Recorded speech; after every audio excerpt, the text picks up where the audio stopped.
કસાઈ કલ્પનામાંથી સ્નુહી ફળના સ્વરસ વિશે જાણીશું। સૌપ્રથમ આપણે થોડાક સ્નુહી ફળ લીધા છે। સાકર, સૂંઠ અને તજ તે ટેસ્ટ પ્રમાણે એડ કરીશું। હવે આપણે સ્નુહી ફળમાંથી તેની છાલ કાઢી લેશું।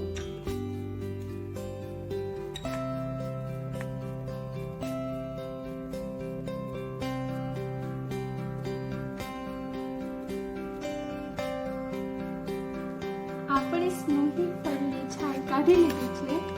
હવે આપણે સાકર અને તજને ઉદુકુ યંત્રમાં પાઉન્ડિંગ કરીશું।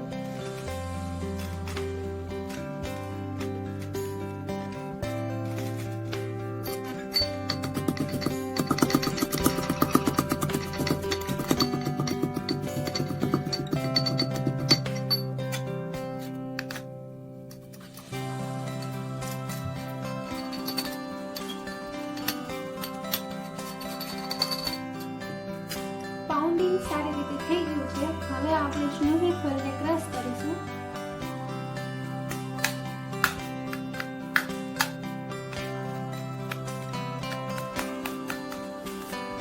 સ્નુહી ફળ સરખી રીતે ક્રશ થઈ ગયું છે।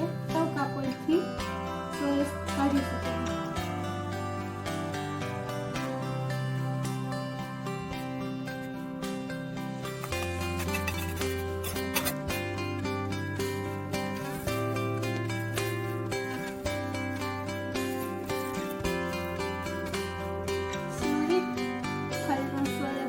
નીકળી ગયો છે।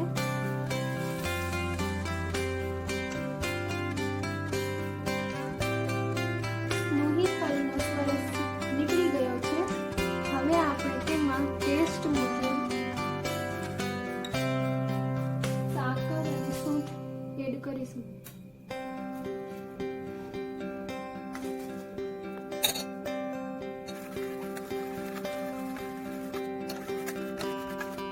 સરખી રીતે મિક્સ થઈ ગયું છે। હવે આપણે તેને સર્વ કરી